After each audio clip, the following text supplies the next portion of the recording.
नमस्कार दोस्तों, स्वागत है आपका स्टडी IQ आरंभ पर। दोस्तों, हमने पिछले अध्याय में देखा कि ब्रिटिश शासन अब किस तरीके से ग्रामीण भारत में प्रवेश कर रहा है और किस तरीके से वहां पर अपनी नीतियां लागू कर रहा है और किस तरीके से भू राजस्व नीतियां ला रहा है, जिसके माध्यम से जो है अलग अलग क्षेत्र में अलग अलग जो है भू राजस्व निर्धारण किया जा रहा है। उसमें जमींदारी व्यवस्था भी फल फूल रही है, वहां पर जमींदारों को मध्यस्थ बनाया जा रहा है।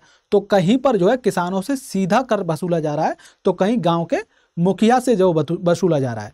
लेकिन आज के चैप्टर में हम पढ़ेंगे आदिवासी, दीकू और एक स्वर्ण युग की कल्पना। यानी मुख्यतः हम इसमें आदिवासियों के जीवन के बारे में पढ़ेंगे। यानी कि हम आधुनिक भारत में जब ब्रिटिश शासन था तो उस समय आदिवासियों के जीवन पर किस तरीके का प्रभाव पड़ा था। ये मुख्यतः जंगलों में रहते थे, जहां कोई लगान नहीं है, जहां कोई जो है प्रतिबंध नहीं है, इनके अपने नियम कानून हुआ करते थे। वहां पर जैसे ही ब्रिटिश नीतियां लागू हो रही हैं, वहां पर जैसे ब्रिटिश अपने अलग अलग कानून लागू कर रहे हैं, जंगलों पर कब्जा कर रहे हैं, तो ये किस तरीके से वहां प्रतिक्रिया दे रहे हैं या आदिवासी समाज उस समय पर क्या कर रहा था, ये सारी बातें आज के चैप्टर में हम समझेंगे। चलिए शुरू करते हैं। तो बिरसा मुंडा और आदिवासी समुदाय। तो 1895 में एक बिरसा मुंडा हुए थे। बिरसा मुंडा नाम के एक व्यक्ति थे। इन्होंने दावा किया कि साहब, मुझे भगवान ने जो है सपना दिया है और भगवान ने सपने में आकर मुझसे कहा है कि हे बेटे, तुम जाओ, लोगों की रक्षा करो, दीकुओं से उनको बचाओ। अब ये दीकू कौन है? दीकुओं का मतलब होता था बाहरी लोग, यानी मुख्यतः हम अंग्रेजों के बारे में बात कर रहे हैं। तो दीकुओं का मतलब बाहरी लोग, जो वहां के उस इलाके के नहीं है, बाहर से आए हुए हैं। उनमें जमींदार हो सकते हैं, बागान मालिक हो सकते हैं और अंग्रेज हो सकते हैं। तो उनको जो है आपको भगाना है और उनसे गुलाम जो आजाद कराना है अपने लोगों को, उनकी रक्षा करनी है, ये ऐसा दावा कर रहे हैं। और जब ये दावा करते हैं तो कुछ ही जो है समय के भीतर इनके पीछे जो है हजारों अनुयायी बन जाते हैं, इनके पीछे लग जाते हैं और फिर ये जो है उन्हें भगवान मानने लगते हैं। तो यहीं से नाम पड़ जा रहा है इनका भगवान बिरसा मुंडा। उन्हें यकीन था कि वह उनकी समस्याएं दूर करने आया है। यानी अब लोगों को यकीन हो गया कि बिरसा मुंडा जो है एक चमत्कारी शक्तियों से लैस है और वो जो है हमारी जो भी परेशानियां हैं उनको दूर करेगा। भगवान ने उन्हें ये करने के लिए भेजा है, ये बिरसा मुंडा ने दावा कर दिया। अब बिरसा मुंडा कौन थे? इनका जन्म जो है मुंडा परिवार में हुआ था, तो इसलिए ना बिरसा मुंडा कहा जा रहा है। और ये एक मुंडा क्या है? ये मुंडा एक जनजाति समूह है जो कहां पर रहता है? ये छोटा नागपुर में रहता है, झारखंड के पास। तो बिरसा के समर्थकों में इलाके के दूसरे आदिवासी कौन थे? वो संथाल और उराव थे, ये भी शामिल थे। अब ये सभी अपने आसपास आ रहे बदलावों और अंग्रेज शासन के कारण पैदा हो रही समस्याओं से बेचैन थे। तो इससे जो बेचैन थे तो इसका ये हल ढूंढना चाह रहे हैं। ऐसे में जो है, चूंकि ये आदिवासी समुदाय है, जनजाति समुदाय है, तो ये चमत्कारी शक्तियों में बहुत अधिक विश्वास करते थे। ये जो है भगवान की शक्तियों में बहुत अधिक विश्वास करते हैं। इनके अपने स्थानीय देवता होते थे। ऐसे में जब जो बिरसा दावा कर रहे हैं कि मुझे भगवान ने सपना दिया है और कहा है कि जाओ तुम अपने लोगों की रक्षा करो, उन्हें गुलामी से आजाद कराओ और दीकुओं को बाहर भगाओ, तो इसके पीछे अब क्या देख रहे हैं हम, जो है जब ब्रिटिश शासन में जो इनकी ब्रिटिश शासन की नीतियां यहाँ पर लागू हो रही हैं आदिवासी क्षेत्रों में, तो उससे क्या हुआ, जीवन पद्धति उनकी जो थी, प्रचलित जो जीवन पद्धति थी या जो है पारंपरिक जो इनकी जो रीति रिवाज थे वो नष्ट हो रहे हैं। इसके साथ साथ आजीविका भी इनके खतरे में आ रही है और धर्म भी इनका छिन्न भिन्न हो जा रहा है। कैसे हो जा रहा है कि ईसाई अब आ रहे हैं तो ईसाई इन्हें असभ्य कह रहे हैं, इनकी जो भी रीति रिवाज थे उनको असभ्य बता रहे हैं, उनका जो है विरोध करके कह रहे हैं हम आपको सभ्य बनाएंगे, इस तरीके की बात कह रहे हैं। साथ के साथ इनके जो आजीविका थी, यानी कि जंगलों पर निर्भर थे बेसिकली, तो वहां पर जो है ब्रिटिश जो है अपने कानून लगाते हैं, अपने जंगलों को अपने नियंत्रण में ले लेते हैं और इनको बाहर कर देते हैं, तो इससे ये प्रभावित होते हैं। ठीक है साहब, चलिए अब बिरसा किन समस्याओं को हल करना चाहते थे? बिरसा जो दीकुओं को बाहर निकालना चाहते थे, बिरसा अपने समाज को सुधारना चाहते थे। इस तरीके की बातें हम पूरे चैप्टर में समझेंगे। ठीक है साहब, चलिए कुछ अब ये यहाँ क्वेश्चन है, जनजाति समूह किस तरीके से जीते थे? तो जहां जनजाति समूह है भारत के अलग अलग क्षेत्रों में, वो उस समय पे किस तरीके से रह रहे थे, क्या कर रहे थे? तो उसमें से कुछ लोग झूम खेती करते थे। झूम खेती क्या होती है कि झूम खेती बेसिकली जंगलों को काटकर, या जंगल जो है वहां पर, क्योंकि वहां खेत तो है नहीं जंगलों में, वहां घास है, पेड़ है, ये सब कुछ है, तो ये क्या करते थे, अब जंगल बहुत बड़े बड़े पेड़ है तो वहां से जो है रोशनी नीचे आ नहीं सकती, जब सूरज की रोशनी नहीं आ सकती तो खेती अच्छी होगी नहीं। तो ये लोग क्या करते थे, जनजाति समुदाय, ये जो है पेड़ों को ऊपर से काट देते थे जिससे सूरज की रोशनी नीचे आ जाए, और जो नीचे घास है उसको जला देते थे, और जैसे ही घास जल करके जो राख बनती थी उसको वहां बिखेर देते थे। बिखेर देते थे, ये खाद का काम करती थी। और यहीं पर ये जो है बीज छिनक दिया करते थे, जो जिस भी फसल उन्हें उगानी है उसके बीज छिनक दिए और वो बाद में जो है बीज फसल के रूप में उपजाए। और जब हम पारंपरिक रूप से देखते हैं तो खेती क्या होती है, हल के द्वारा जुताई करके फिर उसमें बीज बोया जाता है। लेकिन ये ऐसा नहीं करते थे, क्योंकि ये जो है आदिवासी हैं और जंगलों में रहने, तो वहां इनके जो है हल से परिचय बहुत ज्यादा नहीं है या हल नहीं खरीद रहे हैं। तो ऐसे ही बीज बिखेर दिया करते थे और फसल आ जाती थी, फसल काट के फिर दूसरे इलाके पे चले जाते थे, उस जो फसल वहां जहां से काटी उसे ऐसे ही ऐसे छोड़ देते थे। फिर वहां पर दूसरे इलाके में ये करते थे, फिर वहां पर जंगलों के ऊपर ही पेड़ों को काट करके फिर घास जलाते थे, फिर वहां पर राख बिखेरते थे, फिर वहां बीज बिखराते थे और फसल उगती थी, काट देते थे, फिर अगले पे चले जाते थे। और पीछे वाली फसल को जो है परती के रूप में छोड़ जाते थे, यानी सॉरी पीछे वाली खेती जो इन्होंने काट ली जमीन वो परती के रूप में छोड़ दी जाती थी। ठीक है, तो परती के रूप में पड़ी रहती थी। इसका मतलब क्या है कि परती के रूप में, यानी कि दोबारा बाद में फिर कुछ समय बाद उसका इस्तेमाल होगा, अभी ये खाली छोड़ दी। तो इस तरीके से झूम खेती किया कर रहे थे। ठीक है साहब। अब इसमें तो कुछ लोग जो है शिकारी और संग्राहक थे। ये सारी बातें वैसे तो हम पढ़ ही चुके हैं आदिवासियों के बारे में जो है या जनजातियों के बारे में।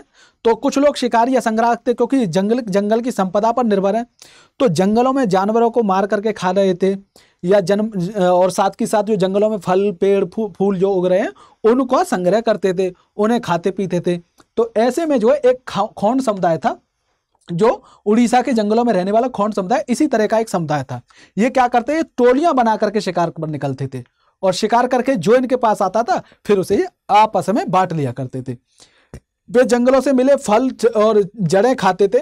खाना पकाने के लिए क्या कर रहे हैं, साल और महुआ के बीजों का तेल इस्तेमाल करते थे, जो आज हम जो है रिफाइंड ऑयल यूज कर रहे हैं या फिर हम सरसों का तेल यूज करते हैं।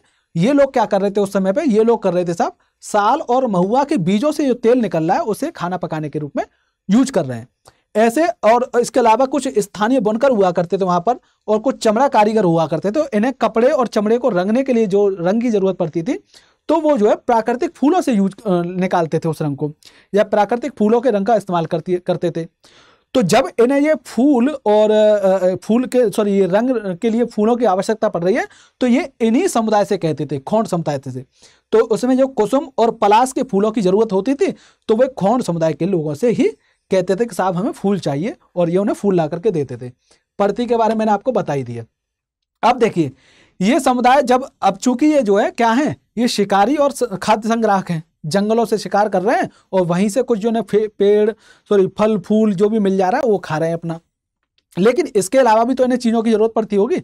जब इन्हें जैसे चावल हुआ, गेहूं हुए या अन्य चीज हुई, तो वो कहाँ से लाए, ये उगा नहीं रहे हैं। तो ये उगा नहीं रहे हैं, तो ये जो है दूसरे जो लोग ये सारे काम कर रहे थे वहां से लाते थे। तो अब उसके लिए क्या करेंगे ये, तो इनके पास जो चीजें मौजूद हैं, जंगल की जो संपदा है जो इन्होंने बनाई है कुछ चीजें जंगलों की संपदा से, उसके बदले चावल या गेहूं या जो भी उपयोगी जरूरी चीज होती थी इनकी, उन्हें लेते थे। और अगर वो चीज नहीं है तो इनके पास जो अपनी कुछ कमाई होती थी, जो मुट्ठी भर आमदनी होती थी, उसका इस्तेमाल करते थे उसे खरीदने बेचने के लिए। ठीक है। इसके अलावा आदिवासियों को क्या करना पड़ा है, मजदूरी के लिए इधर उधर भटकना भी पड़ रहा था। लेकिन उनमें से बहुत सारे समुदाय जैसे मध्य भारत के कौन थे, बेगा और औरो। ये बेगा और औरो जो हैं ये मजदूरी करना पसंद नहीं करते थे, ये मजदूरी करने को अपने आप का अपमान मानते थे। तो ये केवल क्या करते थे, जंगल की उपज पर ही जिंदा रहते थे, ये मजदूरी करना पसंद ही नहीं कर रहे। और जो मजदूरी कर रहा है तो उसे अपमान की नजर से देख रहे हैं, या अगर खुद मजदूरी कर रहे हैं तो ये उसे अपना अपमान मान करके चल रहे हैं। ठीक है साहब। चलिए अब आगे देखते हैं। जो चीजें आसपास पैदा नहीं होती थी उन्हें हासिल करने के लिए क्या कर रहे हैं, आदिवासी खरीद फरोख्त भी कर रहे हैं। इसकी वजह से वो क्या कर रहे हैं, कभी कभी व्यापारियों और महाजनों पर आश्रित हो जाते थे। चूंकि व्यापारी चीजें बेच रहा है, व्यापारी चीजें खरीद रहा है, तो अब ये व्यापारी से चीजें खरीद रहे हैं या कुछ अपनी चीजें बेच रहे हैं। जब इन्हें कर्जे की जरूरत पड़ रही है तो ये महाजनों से कर्जे भी ले रहे हैं, लेकिन ये महाजन जो है ऊंची कीमतों पर इन्हें, जो ऊंची ब्याज दर पर इन्हें जो कर्जा दे रहा है, जिससे क्या हो रहा है, ये जो है अब इनसे शोषण भी होगा। अब जब ये कर्जा नहीं चुका पाएंगे आदिवासी महाजनों का, तो महाजन इनका शोषण करेगा, इनकी जमीन से इन्हें बेदखल करेगा या अन्य काम करेगा। तो इसलिए अब इनके सामने मुसीबत खड़ी हो जाएगी। ये क्या होंगे, कर्ज और गरीबी में डूब जाएंगे, या ढकेल दिए गए थे इस तरीके से। तो जब ढकेल दिए गए तो इनके लिए ये लोग क्या हो जाएंगे, व्यापारी और महाजन, ये शैतान की नजर से देखेंगे, ये दीकू हो गए। कौन हो गए, दीकू। तो इन्हीं को कह रहे हैं वे, लिहाजा वे महाजनों और व्यापारियों को बाहरी शैतान और अपनी सारी मुसीबतों को जड़ मानते थे। अब इन्हें जड़ मानना है तो इन्हें बाहर भगाने की कोशिश करेंगे। यानी बिरसा मुंडा जिन्हें कह रहे हैं ना कि दीकुओं को बाहर भगाना है, तो वो दीकू यही है, महाजन है, वो दीकू जो है व्यापारी हैं, वो दीकू अंग्रेज हैं। ठीक है साहब। चलिए, और क्या कर रहे थे ये लोग? कुछ लोग जानवर पालते थे, तो ये भी हम बता चुके हैं, पहले भी बताया था मैंने। तो आदिवासी समुदाय जो है, कुछ लोग जो है जानवर पालते थे और समूह में जानवर पालकर अपनी जिंदगी चला रहे थे। अब साथ के साथ चूंकि जानवर पाल रहे हैं तो जानवरों के लिए इन्हें चारागाह की जरूरत पड़ेगी, इन्हें जो चारागाह जमीन की जरूरत पड़ेगी। तो एक जगह तो सारी चीजें मिल नहीं जाएगी, तो क्या करेंगे, एक जगह से दूसरी जगह भी जाएंगे जानवरों को चराने के लिए, ये सब करने के लिए। तो ऐसे में देख रहे हैं हम पंजाब के पहाड़ों में रहने वाले वन गुज्जर, कौन? वन गुज्जर। वहीं आंध्र प्रदेश के लबाड़िया। ये सारे नाम आपको याद रखने, नोट कर लेने, ये सारे नाम। कई बार पूछा जा सकता है, नहीं भी पूछा जा सकता, तो आपकी नॉलेज के लिए तो होना चाहिए। तो पंजाब के पहाड़ों में रहने वाले वन गुज्जर और आंध्र प्रदेश के लबाड़िया आदि समुदाय गाय भैंस के झुंड पालते थे। वहीं पर कुल्लू के गद्दी समुदाय के लोग गडरिये थे और कश्मीर के बकरवाल जो थे वो बकरियां पालते थे। नाम से ही समझ में आ रहा है, बकरवाल यानी बकरियां पालते थे। तो इसको जो है हम अगले विस्तार में पढ़ेंगे। खैर, अब क्या कर रहे हैं, कुछ लोग जैसे झूम खेती कर रहे थे, कुछ लोग जानवर पाल रहे थे, और कुछ लोग जो है एक जगह से दूसरी जगह यानी कि शिकार कर रहे थे, और कुछ खाद्य संग्राहक थे। उसी समय पर हम देख रहे हैं कुछ लोग जो है स्थायी खेती भी कर रहे हैं, एक जगह खेती करते थे, एक ही जगह पर रह करके खेती कर रहे हैं। तो यही बता रहा है, वे बार बार जगह नहीं बदलते थे। जो पहले जो झूम खेती में क्या कर रहे हैं, बार बार जगह बदल रहे, एक फसल काट ली, उसके बाद दूसरी जगह पहुंच गए, फिर वहां से फसल काटी, उसके बाद तीसरी जगह पहुंच गए। लेकिन ये साल दर साल जो है एक जगह, मतलब जगह नहीं बदल रहे, बल्कि क्या कर रहे हैं, एक ही जगह पर खेती कर रहे हैं। अब जब खेती कर रहे हैं, एक ही जगह पर खेती करनी है, तो वो बीज बिखरा के तो हो नहीं सकती। तो ये क्या करेंगे, हल का उपयोग करेंगे, हल के माध्यम से उसकी जुताई करेंगे, फिर बीज बोएंगे और इस तरीके से खेती करेंगे। ये साहब जो है बहुत सारे समुदाय में, छोटा नागपुर में जो मुंडा थे, उन्हीं की तरह जमीन पूरे कबीले की संपत्ति हुआ करती थी। सब बातें समझ चुके हैं हम, जो है पहले भी समझ चुके हैं, बहुत ज्यादा इस पे विस्तार नहीं देना है। कि जनजाति समुदाय में क्या अवधारणा थी, कुल की अवधारणा थी, जो ये सामुदायिक संपत्ति का अवधारणा थी। वहां पर सभी के जो भी तालाब होते थे या फिर चारागाह जमीन होती थी या जंगल होते थे, उन पर सभी का अधिकार होता था, किसी एक व्यक्ति का अधिकार नहीं होता था। तो यही बता रहा है, कुल के सभी सदस्यों का उन मूल निवासियों का वंशज माना जाता था। अब किन्हें वंशज माना जा रहा है, जिन्होंने सबसे पहले आकर जमीन को साफ किया, लिहाजा जमीन पर सभी का बराबरी का हक होता था। अब फिर भी क्या होता था, अक्सर ऐसा होता था कि कुछ लोग जो परिवार के या कुल के शक्तिशाली हो जाते थे, ताकतवर हो जाते थे, तो ऐसे में जब वो हो जाते थे या फिर वो ज्यादा से ज्यादा ताकत जुटा लेते थे या कुछ मुखिया बन जाते थे, तो और वो जो है उनके अनुयायी होते थे, तो क्या करते थे, जैसे ही ताकतवर हो रहे हैं ये, तो अब ये खेती करना छोड़ दे रहे हैं। खेती करना छोड़ दें तो क्या कर रहे हैं, अपनी खेती पर किसी दूसरे से खेती करा रहे हैं, जिसे हम जमीन बटाई कहते हैं। बटाई पर खेती कराते थे। अब ऐसे में बटाई पर खेती करा रहे हैं, तो बटाई पर खेती करा रहे हैं, तो इन बटाई को जो है ये लगान दे रहे हैं, किसको, ब्रिटिशों को।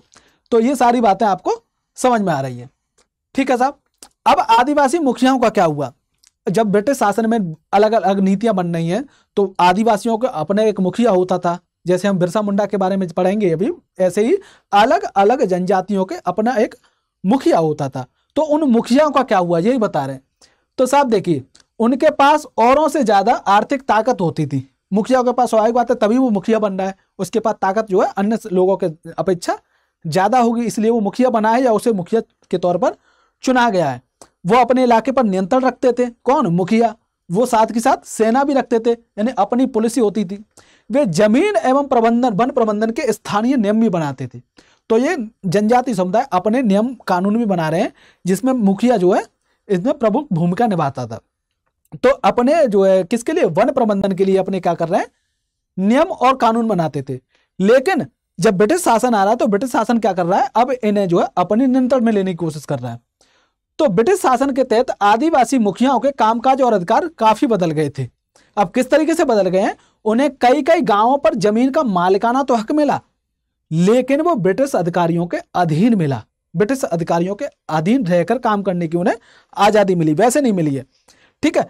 उनकी शासकीय शक्तियां छिन गई, जो वो नियम कानून बना रहे थे अब वो नहीं बना सकते थे, अब जो है केवल वो लागू करवाने मात्र रह गए।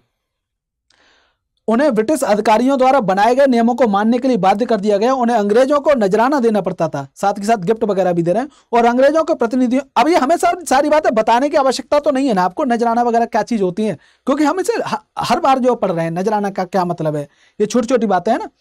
अंग्रेजों के प्रतिनिधि की हैसियत से अपने समूहों को अनुशासन में रखना होता था। यानी जहां पहले स्वतंत्र रूप से मुखिया हुआ करते थे जो है अपने समुदाय के, अब यहां पर क्या हुआ, ये अंग्रेजों के प्रतिनिधि के तौर पर काम कर रहे हैं। और उस तौर पर काम करते हुए ये अपने समुदाय के जो लोग हैं उन्हें अनुशासन में रखने की कोशिश कर रहे हैं। जो पहले उनके पास ताकत थी अब वह नहीं रही, वे परंपरागत कार्यों को करने से लाचार हो गए। जो अपने परंपरागत काम थे उनसे लाचार हो गए अब ये, ठीक है। चलिए आगे देखते हैं। घूमंत काश्तकारों का क्या हुआ? जो झूम खेती कर रहे थे लोग, जिन किसानों को, जो कृषि करने वालों को क्या करें, काश्तकार करें, तो जो झूम खेती कर रहे थे एक जगह से दूसरी जगह घूमकर, तीसरी जगह घूमकर, तो इन्हें हम घूमंत काश्तकार कह रहे हैं। इनसे क्या होता था, अंग्रेज बहुत नफरत करते थे, या अंग्रेज चाहते थे कि ये एक ही जगह पर रहकर खेती करें, क्योंकि ये अलग अलग घूमकर खेती कर रहे हैं तो इन्हें नियंत्रण करना कठिन हो जाए अंग्रेजों के लिए। तो अंग्रेज चाहेंगे इन्हें एक ही जगह खेती करवाए, इन्हें असभ्य कहेंगे, ठीक है साहब। तो वो क्या कह रहे हैं, वे चाहते थे कि आदिवासियों के समूह एक जगह स्थायी रूप से रहें और खेती करें। स्थायी रूप से एक जगह रहने वाले किसानों को नियंत्रित करना आसान था, और अंग्रेज अपने शासन के लिए आमदनी का नियमित स्रोत भी चाहते थे, ताकि ये एक जगह रहें तो इन्हें जो है नियंत्रित भी किया जा सकेगा, और साथ के साथ इनसे जो है कुछ टैक्स वगैरह वसूल किया जा सकेगा, या भू राजस्व वसूला जा सकता है, या इनसे कुछ काम कराए जा सकते हैं, मजदूरी वगैरह कराई जा सकती है। तो इसलिए अंग्रेज चाह रहे हैं कि इन्हें एक ही जगह रखा जाए। लेकिन उन्होंने के जो है इसके लिए कुछ नियम भी लागू कर दिए कुछ जमीन को लेकर के। तो उन्होंने जमीन को मापकर प्रत्येक व्यक्ति का हिस्सा तय कर दिया। उन्होंने यह भी तय कर दिया कि किसे कितना लगान देना होगा। तो कुछ किसानों को भूस्वामी और दूसरों को पट्टेदार घोषित किया गया, ठीक है साहब। तो चलिए आगे। अब जब हम देख रहे हैं झूम काश्तकार जो है स्थायी रूप से बसाने की अंग्रेजों की कोशिश बहुत कामयाब नहीं रही। इन्होंने काफी कोशिश कर ली है कि झूम काश्तकार एक ही जगह जो है खेती करें और एक ही जगह बसे रहें, एक ही जगह पर रहें, लेकिन उनकी वो कोशिश नाकाम हो जा रही है, बहुत ज्यादा कामयाब नहीं हो रही है। जब कामयाब नहीं हो रही तो ये कुछ ढील भी देते हैं। तो ढील दे रहे हैं, क्या दे रहे हैं, और ढील भी क्यों दे रहे हैं, क्योंकि अब इन्हें अपने लिए मजदूरों की आवश्यकता पड़ रही है। मजदूरों के लिए क्यों आवश्यकता पड़ी, तो अलग अलग तरीके के निर्माण कार्य चल रहे हैं। यहीं पर रेलवे भी आ रही है, तो रेलवे की पटरियों पर बिछाने के लिए स्लीपर चाहिए इन्हें लकड़ियों के, उसके लिए मजदूर चाहिए इन्हें, रेलवे के काम के लिए मजदूर चाहिए, खदानों में काम के लिए मजदूर चाहिए। तो अब ऐसे में क्या करेंगे, कुछ ढील दे देंगे इन्हें। तो अब जो है हलों की मदद से खेती करने वाले झूम काश्तकारों को अक्सर नुकसान ही हुआ, और फिर जो है ढील दे रहे हैं। अब ये देखिए किस तरीके से ढील दे रहे हैं। तो जब ढील दे दिए तो अब इनसे जो है कह रहे हैं कि साहब तुम खेती करो आराम से, लेकिन आपके लिए एक शर्त है, आप झूम खेती तो कर रहे हो लेकिन एक शर्त पर करेंगे आप झूम खेती, जब आप हमारे लिए मजदूरी करेंगे। अब सब आदिवासी लोग हैं, उन्हें कुछ नहीं मिल रहा है, उसमें कुछ मिल जाए वो बेहतर ही है, तो चलो साहब ठीक है। तो अब इससे शोषण भी होगा। खैर, वन कानून और उनके प्रभाव, जैसा कि आदिवासी समूहों का जीवन जंगलों से जुड़ा हुआ है, ये सारी बातें हम जान रही हैं। अंग्रेजों ने सारे जंगलों पर क्या किया, अपना नियंत्रण स्थापित कर लिया। अब ये कानून ला करके, वन नीति ला करके क्या कर रहे हैं, जो वहां के जो जंगल हैं जनजाति समुदाय के, उनको सरकारी संपत्ति घोषित करते रहे, उन्हें अपने नियंत्रण में ले रहे हैं। जंगलों को राज्य की संपत्ति घोषित कर दिया, कुछ जंगलों को आरक्षित वन घोषित कर दिया। यानी अब आरक्षित वन घोषित कर दिया तो यहां पर जो जनजाति समुदाय है, जनजाति जो आदिवासी लोग हैं, वो एंट्री नहीं कर सकते, वो जा ही नहीं सकते। अब आरक्षित वन घोषित किया, वो किस लिए किया है कि यहां से उनके लिए इमारती लकड़ी मिल सके, या अंग्रेजों की जरूरत की जो लकड़ी है वो मिल सके। इन जंगलों में लोगों को स्वतंत्र रूप से घूमने, झूम खेती करने, फल इकट्ठा करने या पशुओं का शिकार करने की इजाजत नहीं थी। ऐसी सूरत में झूम काश्तकार किस तरह जिंदा रह सकते थे, इसलिए उनमें से बहुतों ने क्या किया, काम और रोजगार की तलाश में मजबूरन दूसरे इलाकों में वो जा भी रहे। तो इस तरीके से हम देख रहे हैं किस तरीके से जो है अंग्रेजों की नीतियों की वजह से आदिवासियों का जीवन प्रभावित हो रहा है, किस तरीके से उनके परंपरागत अधिकारों पर जो चोट हो रही है, उनसे किस तरीके से परंपरागत अधिकार छीने जा रहे हैं। तो ये बात बता दी मैंने कि उन्हें मजदूरी के लिए जो है कुछ लोग चाहिए थे, और झूम खेती पर रोक लगाने में बहुत ज्यादा कामयाब नहीं हो रहे हैं, तो इन्हें कुछ ढील दे रहे हैं। ठीक है साहब, चलिए। अब बहुत सारे आदिवासी समूहों ने औपनिवेशिक वन कानूनों का विरोध भी किया है। उन्होंने नए कानूनों को जो नए नियम बन रहे हैं, कानून बन रहे हैं, उनको मानने से भी इनकार कर दिया है, उसका फिर विरोध कर रहे हैं, आंदोलन कर रहे हैं उसके खिलाफ। तो इसके खिलाफ उन्होंने खुले आम बगावत भी कर दी थी। तो 1906 में देख रहे हैं हम जो है, कितने में, 1906 में देख रहे हैं हम क्या साहब, सोंग्राम संगमा द्वारा असम में जो विद्रोह किया जा रहा है या फिर उसका विरोध किया जा रहा है या बगावत की जा रही है। और वहीं 1930 के दशक में हम देख रहे हैं मध्य प्रांत में वर्ण सत्याग्रह इसी का एक उदाहरण था, इसी तरह का एक विद्रोह था। ठीक है, तो आप इन बातों को भी ध्यान रखेंगे। चलिए आगे देख लेते हैं व्यापार की समस्या। अब साहब व्यापार की समस्या किस तरीके से आ रही है कि 19वीं शताब्दी के दौरान जनजाति समूह ने पाया कि व्यापारी और महाजन जो है वो जंगलों में जल्दी जल्दी आने लगे हैं, जल्दी जल्दी आने लगे, तो यहाँ से चीजें खरीद के ले जा रहे हैं सस्ती और वहां पर आगे जाकर महंगी बेच रहे हैं। यहाँ पर महाजन आ रहे हैं, वो जो है क्या कर रहे हैं, यहाँ पर जो है कर्जा दे रहे हैं, आदिवासियों को उस कर्जे के जाल में फंसा रहे हैं। तो अब ये आ क्यों रहे हैं, तो आ इसलिए रहे हैं कि साहब बाजार में क्या हो रहा है, भारतीय रेशम की जो है बहुत ज्यादा मांग हो गई है। यानी यूरोपीय बाजार में हम पढ़ रहे थे ना कि यहाँ से किस तरीके की चीजें ले जा रहे थे अंग्रेज, यहाँ से ले जा रहे थे सूती कपड़ा और रेशम कपड़ों को यहाँ से सस्ते दामों पर खरीदते थे, जिसमें हमने बताया था कि काली मिर्च, इलायची, इस तरीके की चीज भी ले जा रहे थे। तो सूती कपड़ा और रेशम कपड़े को यहाँ से सस्ती दर पर खरीद कर ये यूरोपीय बाजार में या इंग्लैंड में महंगा बेचते थे। अब वहां पर देख रहे हैं कि रेशम कपड़े की मांग बहुत ज्यादा बढ़ गई है, तो उस रेशम कपड़े की यहाँ से पूर्ति किस तरीके से हो, आपूर्ति कैसे बढ़ाई जाए। तो वहां देख रहे हैं कुछ आदिवासी समुदाय थे जो इस रेशम के जो है, रेशम के कीड़े को रेशम का जो रेशम है उसका उत्पादन कर रहे होते हैं वो। ठीक है, तो अब देखते हैं वो कौन से व्यापारी थे, वो कौन से लोग थे वो। तो 18वीं सदी में मांग बढ़ गई, तो भारत जो क्यों बढ़ रही है ये मांग भी जो है, भारतीय रेशम की अच्छी गुणवत्ता सबको आकर्षित कर रही थी, तो इसलिए इसकी मांग बढ़ रही है। तो ऐसे में जो महाजन वगैरह जो है, जो भी व्यापारी हैं, इस रेशम की जो है यहाँ से ज्यादा आपूर्ति करने की कोशिश करेंगे, या ज्यादा से ज्यादा उत्पादन हो। तो अब जो हम देख रहे हैं वर्तमान का जो झारखंड है वहां पर एक हजारीबाग, तो हजारीबाग में रहने वाले जो कौन थे, संथाल जनजाति समुदाय था। तो संथाल क्या कर रहे थे, वो रेशम के कीड़े पालते थे, रेशम के कीड़े पालते थे जिससे रेशम बन रहा है। तो व्यापारी आते थे, किसके, रेशम के व्यापारी आते थे, अपने एजेंटों को भेज रहे हैं यहाँ पर, और आदिवासियों को क्या कर रहे हैं, कर्जा दे करते उनसे से ज्यादा रेशम के कीड़े पलवाने की कोशिश कर रहे हैं। और जब वो कीड़े पाल रहे हैं तो उनसे वो खरीद करके और मार्केट में बेच रहे हैं। तो ऐसे में क्या कर रहे थे, ये 1000 कृत्रिम कोषों, कृमि कोषों को, यानी कृमि कोष यानी कि वो कीड़े जो है, कीड़े जो भी खोल बनाते हैं उसको कृमि कोष कह रहे हैं। तो कृमि कोषों के लिए क्या कर रहे हैं, 3-4 रुपए देते थे किसानों से। कितना, 1000 अगर कृमि कोष खरीद रहे हैं तो उसके लिए 3-4 रुपए दे रहे हैं। और इसके बाद इन कृमि कोषों को जो है वर्धमान या गया भेज दिया जाता था, जहां उन्हें करीब 5 गुना दाम पर बेचा जाता था। अब निर्यातकों और रेशम उत्पादकों के बीच कड़ी का काम करने वाले बिचौलियों को तो जमकर फायदा हो रहा है, लेकिन इन किसानों को जो है फायदा नहीं हो रहा है। यानी जो रेशम के कीड़े का उत्पादन पाल रहे हैं उनको फायदा नहीं हो रहा है, साथ ही साथ उन्हें कर्जा भी दिया जा रहा है, कर्जे जो चुकाने में सक्षम नहीं हो रहे हैं, उस कर्जे की वजह से उनका शोषण भी हो रहा है। तो फिर इससे जो है वो बगावत करेंगे, फिर जो है इन्हें क्या करेंगे, ये फिर से वही बात, ये व्यापारियों को अपना दुश्मन मानने लग जाएंगे, वो महाजनों को अपना दुश्मन मानने लग जाएंगे, इन्हें सबको दीकू की तरह ट्रीट करेंगे। चलिए साहब, अब काम की तलाश। अब जो है लोग, आदिवासी लोग जो उनके परंपरागत काम छीन लिए गए हैं, परंपरागत जो उनके अधिकार थे वो छीन लिए गए हैं, तो वो अलग अलग क्षेत्रों में काम करने भी जा रहे हैं। तो ये काम की तलाश के लिए अलग अलग क्षेत्रों में ये जा रहे हैं, जहां पर जो है ठेकेदारों की मार्फत भर्ती किया जाता था। अब जो ठेकेदार हैं ये भी इनके शोषण में भागीदार हो जाएंगे, तो इसलिए ये भी इन्हें भी जो इनसे भी इन्हें परेशानी होगी। ठीक है साहब, अब देखिए यहाँ पर जो मैं बता रहा हूं, जब एक काम की तलाश कर रहे हैं या फिर जो है इनसे अंग्रेज या ब्रिटिश अधिकारी जो थे मजबूरन या जबरन काम करवाते थे।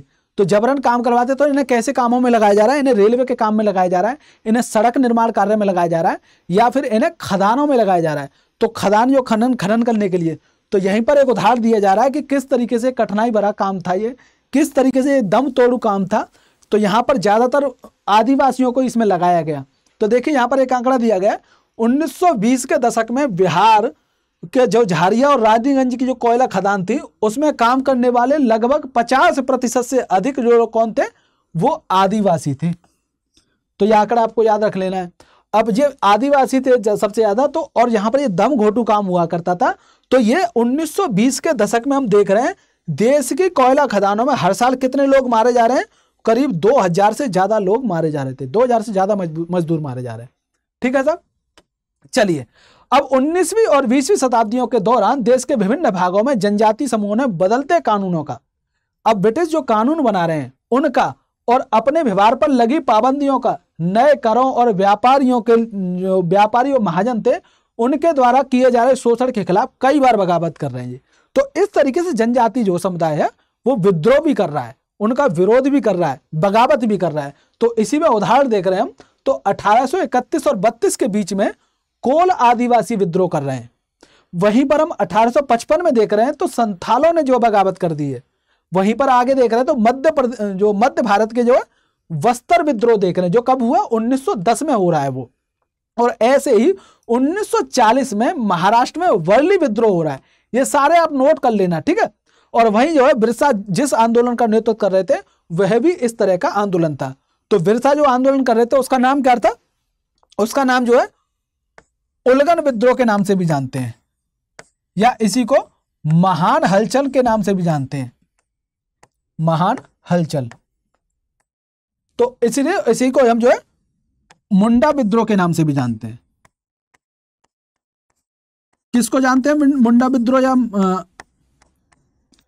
मुंडा विद्रोह यानी कि जिसका नेतृत्व बिरसा मुंडा कर रहे थे उसे हम मुंडा विद्रोह के नाम से जान रहे हैं, या फिर उलगन विद्रोह के नाम से जान रहे हैं, या फिर महान हलचल के नाम से जान रहे हैं। ठीक है साहब। चलिए, अब बिरसा मुंडा जी के बारे में हम पहले भी शुरुआत में पढ़ चुके हैं, कुछ जान चुके हैं कौन थे वो कौन नहीं थे। यहां पर फिर देखते हैं। तो बिरसा मुंडा का जो जन्म हो रहा है वो 1870 के दशक में हुआ था। अब इनके माता पिता जो गरीब थे, तो ये भी स्वाभाविक रूप से गरीब होंगे। ये भेड़ बकरियां पालते थे, उन्हें का जो है चराते थे, ये सारे काम कर रहे हैं। साथ के साथ ये नाच बांसुरी बजा रहे हैं, और साथ के साथ ये क्या कर रहे हैं, स्थानीय अखाड़ों में नाचते गाते थे। अब जो है ये साथ के साथ ये बचपन से ही जो है मुंडाओं की कहानी सुन रहे हैं, मुंडाओं के गौरव की कहानी सुन रहे हैं कि मुंडाओं ने किस तरीके से अपनी सत्ता स्थापित की थी, या एक स्वर्ण युग की कल्पना की जो बातें होती थी वो ये सुनकर बड़े हो रहे हैं। ऐसे ही जब ये मिशनरी, इन्हें जो है मिशनरी जो आते थे यहाँ पर ईसाई मिशनरी, उनसे भी जुड़ गए थे बचपन में। तो मिशनरी भी अब क्या कर रहे हैं, अब इन्हें मुंडाओं को चाह रहे हैं कि ये ज्यादा से ज्यादा ईसाई धर्म अपना लें। तो वो क्या कर रहे हैं, वो उनकी तारीफ कर रहे हैं मुंडाओं को, बताने के साथ अभी जो तुम्हारी हालत है ना बहुत गंदी है, आप असभ्य हो चुके हैं। जब तक आप सभ्य नहीं बनेंगे तब तक आप जो है अपनी जो आप लोग पहले पूर्व में थे, आप बहुत गौरवशाली इतिहास है आपका, आप जो है स्वर्ण युग था आपका टाइम, आपके जो है पूर्वजों के टाइम पर। तो आप अगर वैसा चाहते तो आपको ईसाई धर्म अपनाना चाहिए। तो इस तरीके की बात कर रहे हैं। तो ये सारी बातें जो मुंडा सुन रहे हैं, तो इस तरीके से जो है सारी बातें सुन ही रहे थे। और इसी में अब क्या कर रहे हैं, जो है ये आगे चलकर जो है इसे छोड़ देते हैं मिशनरी को, और फिर ये वैष्णव समुदाय से जुड़ जाते हैं, वैष्णव धर्म से जुड़ जाते हैं। वैष्णव धर्म से जुड़ जाते हैं तो हम देखते हैं कि उन्होंने जनेऊ धारण कर लिया है, और वो शुद्धता और दया पर जोर दे रहे हैं। अब यहां पर ये भी देख रहे हैं कि अपनी किशोरावस्था में बिरसा जिन विचारों के संपर्क में आए उनसे वह काफी गहरे तौर पर प्रभावित थे। अब जो है बिरसा का आंदोलन क्या था, बेसिकली बिरसा के आंदोलन की बात करें तो बिरसा का आंदोलन था सब आदिवासी समाज को सुधारना। बेसिकली इनका आंदोलन क्या था, आदिवासी समाज को सुधारना। और किस तरीके से सुधारना, ये कह रहे हैं कि साहब मुंडा जो है उनसे आह्वान कर रहे हैं कि साहब आप शराब मत पीजिए, शराब छोड़ दीजिए, आप गांव को साफ रखिए, आप जो है डायन या जादू टोने जैसी बातें हैं उनमें विश्वास मत कीजिए, उनमें जो विश्वास कर रहे हैं उन्हें छोड़ दीजिए। यहां ध्यान देने वाली यह है कि बिरसा ने मिशनरियों और हिंदू जमींदारों का भी विरोध किया। यानी वो बेशक मिशनरी शिक्षा से युक्त थे, उन्होंने मिशनरियों से जुड़े थे, बाद में वो वैष्णव धर्म से भी जुड़ गए जो हिंदू धर्म ही एक तरीके से। तो इन दोनों का भी उन्होंने क्या किया, मिशनरियों का और हिंदू जमींदार दोनों का ही विरोध किया। चलिए आगे समझते हैं बातें। अब 1895 में बिरसा ने अपने अनुयायियों से आह्वान किया कि वे अपने गौरवपूर्ण अतीत को पुनर्जीवित करने की संकल्प लें। यानी जो गौरवपूर्ण वो क्या है कि जहां पर कोई इनके लिए समस्या ही नहीं है, जो स्वर्ण युग की बात कर रहे हैं हम, तो वहां मुंडाओं के लिए कोई समस्या नहीं है, बढ़िया चल रहा है, इनकी ताकत है, इनका एक पर्टिकुलर एक साम्राज्य है जिन पर जो है सारे राज कर रहे हैं। तो अब ये बता रहा है कि साहब ये सतयुग की चर्चा कर रहा है, अपने अतीत के स्वर्ण युग की चर्चा कर रहा है। क्या है वो चर्चा कि साहब मुंडा लोग अच्छा जीवन व्यतीत कर रहे थे, अच्छी तरीके से रहते थे, वो तटबंध बनाते थे, वे कुदरती झरनों को नियंत्रित करते थे, पेड़ और बाग लगाते थे और पेट पालने के लिए खेती करते थे। आज जिस तरीके की हालत है हमारी, बिरसाओं से कह रहे हैं, आज जिस तरीके की हालत है हमारी, अतीत में वैसी नहीं थी। अतीत में तो हमारे लिए जो हमारा काल था वो स्वर्ण का काल था, स्वर्ण युग था। हम जो सतयुग में रह रहे थे साहब। अब तो हम जो इतने शोषण हो रहा है हमारा, तमाम दुनिया भर के हमारे जो कष्ट हो रहे हैं, परेशानी हो रही है, वो ऐसी नहीं थी। अगर वैसा हमें अब वो चीज चाहिए, स्वर्ण युग चाहिए, तो हमें जो है अपनी आदतें सुधारनी पड़ेंगी, हमें गांव साफ रखना पड़ेगा, हमें जो है टोनो जादू टोनो में विश्वास नहीं करना चाहिए, ठीक है। लेकिन जब ये ऐसा कुछ कर रहे हैं तो अंग्रेज अब इससे जो है वो हो जा रहे हैं, सतर्क हो जा रहे हैं। अब अंग्रेज जो है बिरसा को रोकने की कोशिश करेंगे, बिरसा को दबाने की कोशिश करेंगे। तो बिरसा आंदोलन के राजनीतिक उद्देश्यों से बहुत ज्यादा क्या हो गई, परेशानी हो गई अंग्रेजों को। अब यह आंदोलन मिशनरियों, महाजनों, हिंदू भूस्वामियों और सरकार के बाहर निकालकर बिरसा के नेतृत्व में मुंडा राज्य स्थापित करना चाहता था। तो मुंडा आंदोलन क्या है बेसिकली, या उलगन आंदोलन क्या है? पहली बात तो आदिवासी समाज में सुधार लाना। उसके बाद जो है जो दीकू हैं, दीकू कौन? दीकुओं में शामिल है साहब मिशनरी, महाजन, हिंदू भूस्वामी और सरकार। इन सबको जो है आदिवासी इलाके से बाहर निकालकर फेंकना है। तो ये जो है इस आंदोलन का उद्देश्य था। इसलिए सरकार भी जो है इनसे चिंतित होगी, परेशान होगी और इन्हें दबाने का काम करेगी। तो इसी के चलते क्या हुआ, मुंडा को गिरफ्तार कर लिया जाता है। मुंडा को गिरफ्तार कर लिया जाता है और दंगे फसाद के आरोप में 2 साल की उसे सजा सुना दी जाती है। लेकिन आगे चल के 1897 में जेल से फिर लौटते हैं तो फिर वो जो है आंदोलन को फिर से पुनर्जीवित करते हैं और फिर वो आह्वान करते हैं कि उनके नेतृत्व साम्राज्य की स्थापना के लिए क्या करना होगा, रावणों को बाहर निकालना है। रावण मतलब दीकू और यूरोपीय, तो बाहरी लोगों को बाहर निकालना है और उन्हें तबाह कर देना है। तो बिरसा के अनुयायी दीकू और यूरोपीय सत्ता के प्रतीकों को निशाना बनाने लगे। उन्होंने थाने, चर्चों और चर्चों पर हमले किए। जो ब्रिटिश संस्थाएं उन पर हमला कर रहे हैं और जो है जमींदार वगैरह हैं उनको टारगेट कर करके उन्हें अटैक कर रहे हैं उनके ऊपर, ठीक है। तो इस तरीके से हम देख रहे हैं। तो जो सफेद झंडा था, बिरसा ने जो है क्या किया, अब सफेद झंडे को अपना प्रतीक बना लिया है, ठीक है साहब। लेकिन आगे चलकर देख रहे हैं हम तो 1900 में क्या हुआ, बिरसा की हैजे से मृत्यु हो जा रही है। जिन्हें भगवान ने भेजा था, जिन्हें चमत्कारी शक्तियां प्रदान थी कि ये लोगों की बीमारियां ठीक कर सकते हैं, लेकिन खुद ही बीमारी से मृत्यु हो जा रही है। और इस तरीके से जो है ये आंदोलन सारा ठंडा पड़ जाता है, ठीक है साहब। तो ये था आज का लेक्चर हमारा। उम्मीद है आपको सारी बातें समझ आई होंगी, और समझ आई हैं तो आप जो है इस वीडियो को लाइक कर दीजिए। मिलते हैं अगले वीडियो में, तब तक के लिए नमस्कार।